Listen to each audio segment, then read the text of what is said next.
आज हम लोग एनसीईआरटी का लेसन 5 करेंगे, principles of inheritance and variation. तो इसमें हम लोग आज यही समझेंगे कि इनहेरिटेंस क्या है, वेरिएशन क्या है और फिर इनका हम लोगों पे किस तरह से इम्पेक्ट आता है। पहले तो हम लोग इनके पीछे के प्रिंसिपल्स समझेंगे ना, कि ये किस तरह से पास ऑन होते हैं। तो चैप्टर स्टार्ट करने से पहले एक क्वेश्चन यही है कि अगर एक मैंगो ट्री है तो आपने कभी ऐसा देखा है कि मैंगो ट्री पे एप्पल्स आ जाए? ऐसा तो कभी नहीं होता है ना।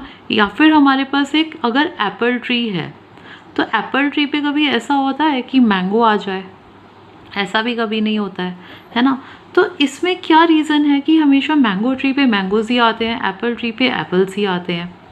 तो अब हम उसके लिए ये समझेंगे कि ट्री आता कहाँ से। ट्री आता है सीड से, है ना। तो जो हम लोग मैंगो खाते हैं तो उसकी जो अंदर की वो गुठली होती है तो वही इसका सीड है। और जब ये सीड को अगर हम लोग वही सॉइल में एम्बेड कर देते हैं तो फिर इससे हमारा मैंगो ट्री आता है।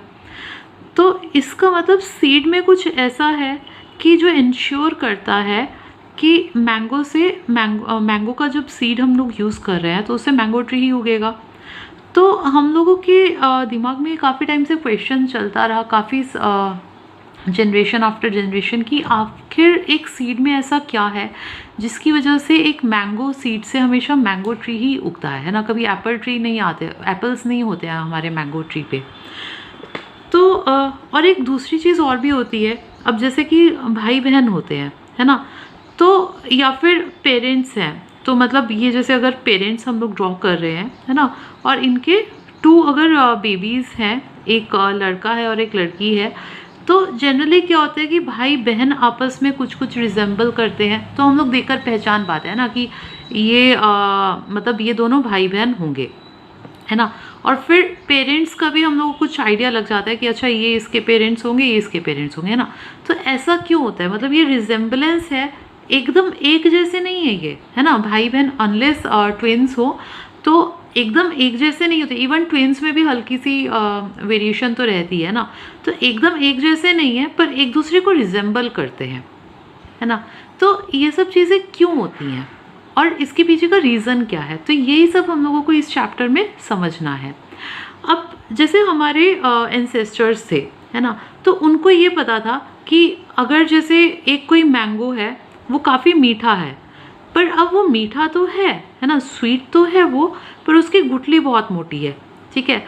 और दूसरी तरफ एक मैंगो है हमारे पास, है ना, उसकी गुठली तो पतली है पर वो इतना स्वीट नहीं है।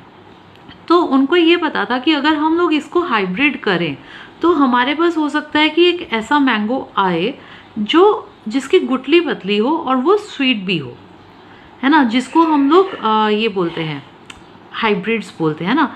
तो उनको ये पता था कि ऐसा होता है कि अगर हम लोग कैरेक्टर्स जो होते हैं वो उनको सिलेक्ट कर सकते हैं और फिर उनको हम लोग हाइब्रिडाइजेशन करवा के पास ऑन भी कर सकते हैं। तो अब यही क्वेश्चन आता है कि ये सब हो कैसे रहा है ना, तो इसमें पास ऑन क्या हो रहा है। तो उससे हम लोग पहले कुछ 2 डेफिनेशंस करेंगे, है ना। तो फर्स्ट है हमारी इनहेरिटेंस। तो इनहेरिटेंस क्या है? तो यही जो हमारे कैरेक्टर्स पास ऑन होते हैं, है ना, from one generation to other, ठीक है। तो कैरेक्टर्स पास ऑन हो रहे हैं from one generation to another, वही हमारा इनहेरिटेंस है, ठीक है। तो इसका मतलब यही है कि अब जैसे पेरेंट्स हैं ना, तो पेरेंट्स जब बच्चे होते हैं तो किसी की नाक अपने पापा जैसी होती है, किसी के कान अपने मम्मी जैसे होते हैं, है ना। तो वो जो रिजेंबलेंस आ रही है वो इनहेरिटेंस की वजह से आ रही है, क्योंकि हम लोग कुछ ट्रेड्स अपने पेरेंट्स से इनहेरिट करते हैं, है ना। और फिर अब क्या होता है कि जैसे भाई बहन है या फिर इवन मम्मी पापा हैं और बच्चे हैं तो वो एक जैसे नहीं दिखते हैं ना। तो वो क्यों नहीं दिखते हैं? क्योंकि उनमें वेरिएशन भी एग्जिस्ट करती है ना। तो वेरिएशन क्या है? Degree by which a progeny, ठीक है। डिग्री मतलब वो किस एक्सटेंट तक जो प्रोजेनी मतलब कि जो बेबीज़ हैं तो वो कितनी डिग्री से डिफ़र करते हैं फ्रॉम देयर पेरेंट्स, ओके। तो ये होता है हमारा वेरिएशन। तो इनहेरिटेंस क्या है? जो कैरेक्टर्स एक जनरेशन से, मतलब वही जैसे मम्मी पापा से बेबीज़ में पास ऑन हो रहे हैं, तो वो इनहेरिटेंस है। तो ये जो प्रोसेस होता है of passing characters from one generation to another, ये इनहेरिटेंस है। और वेरिएशन क्या है? Degree by which progeny differs from parents, मतलब वो कितने एक्सटेंट तक अपने पेरेंट्स से अलग दिखेंगे, है ना। तो ये वेरिएशन है। तो अभी जो हम लोगों का जेनेटिक्स वाला पार्ट है 12th में, तो उसमें हम लोग ये पूरा कवर करेंगे कि किस तरह से ये सब प्रोसेसेस होते हैं ना, वेरिएशन है, इनहेरिटेंस है। तो इसका जो बेसिक है जेनेटिक्स का, तो वो स्टार्ट हुआ था, एक साइंटिस्ट थे मेंडल। तो वो हम लोग उनको फादर ऑफ जेनेटिक्स भी बोलते हैं। तो वहाँ से ही जितनी भी हमारी जेनेटिक्स की स्टडी है वो शुरू होती है। तो अब मेंडल ने क्या किया, मतलब मेंडल इतने इम्पॉर्टेंट क्यों और उनको हम लोग फादर ऑफ जेनेटिक्स क्यों बोलते हैं? तो जो ग्रेगर मेंडल थे, तो ये एक मॉन्क थे, एक मोनेस्ट्री में रहते थे। तो पर इनको साइंस में काफ़ी इंटरेस्ट था। तो इन्होंने क्या किया, 1856 से लेकर 1863 तक, है ना, तो 7 साल इन्होंने बहुत सारे एक्सपेरिमेंट्स किए थे पी प्लांट्स पे। तो हम लोग सब मटर तो खाते ही हैं, है ना, तो मटर पे इन्होंने बहुत सारे एक्सपेरिमेंट्स किए थे। तो अब ये इतना फेमस क्यों है, उसका रीज़न ये है कि इन्होंने फर्स्ट टाइम बायोलॉजी स्टडी करने के लिए मैथमेटिक्स और स्टैटिस्टिक्स का यूज़ किया था। ओके, तो हम लोग इतना मैथ्स और स्टैट्स अभी इसमें नहीं करेंगे, ये जस्ट इन्होंने पर क्या किया था कि बहुत सारे रिकॉर्ड्स रखे थे। तो मतलब अब इन्होंने किया क्या था, मटर के इन्होंने 7 ट्रेट्स चूज़ किए। तो 7 ट्रेट्स मतलब 7 कैरेक्टर्स इन्होंने चूज़ किए थे। जैसे कि उसमें से कुछ एग्जांपल्स हैं कि उसकी हाइट, है ना, कि कोई एक पी प्लांट है वो कितना लंबा है या फिर छोटा है, ठीक है, तो टॉल एंड ड्वार्फ, है ना। या फिर उसका जो फ्लावर कलर है, तो वो पर्पल कलर का है फ्लावर उसका, या फिर उसका फ्लावर जो है वो वाइट कलर का है। तो ये पर्पल कलर्ड फ्लावर या फिर वाइट कलर्ड फ्लावर, तो ये फ्लावर का कलर है ना, और ये इसकी प्लांट की हाइट है। तो इस तरह से इन्होंने 7 ट्रेट्स चूज़ किए थे और फिर उसके बेसिस पे उन्होंने कुछ रूल्स फॉर्मुलेट किए थे कि किस तरह से जो है ट्रेट्स एक जनरेशन से दूसरे जनरेशन में पास ऑन होती हैं। तो अब जो ये मतलब इतना ये इजी नहीं होता है ये सब एक्सपेरिमेंट्स करना, क्योंकि एक तो बायो है, तो बायो में जो फील्ड एक्सपेरिमेंट्स होते हैं तो इसमें बहुत मेहनत लगती है। अब आप खुद ही सोचिए कि इन्होंने 7 साल तक ये काम किया है। तो 7 साल तक आप पौधे उगाते जा रहे हैं और फिर उनके नंबर्स का उन्होंने बहुत अच्छे से रिकॉर्ड रखा था। तो मतलब वही टैबुलेटेड फॉर्म में कि अच्छा अगर कोई एक टॉल प्लांट है या फिर एक कोई ड्वार्फ प्लांट है, तो उसके जब क्रॉस करवाया इन्होंने, तो उसके जो प्रोजेनी आई है ना, तो उसमें कितने टॉल आए और कितने ड्वार्फ आए, तो उन्होंने पहले नंबर्स को टैबुलेट किया, फिर उसके बाद उसमें से उन्होंने रेशोज़ निकाले। पर उनका काम यहीं तक ख़त्म नहीं हुआ कि एक जनरेशन उगा ली और फिर उसको कैलकुलेट कर लिया। तो उन्होंने क्या किया, फिर जो ये वाले प्रोजेनीज आए थे इनको फिर से आपस में क्रॉस करवाया। तो उसके बाद फिर जो रिजल्ट्स आए फिर से कुछ और एक्सपेरिमेंट्स किए।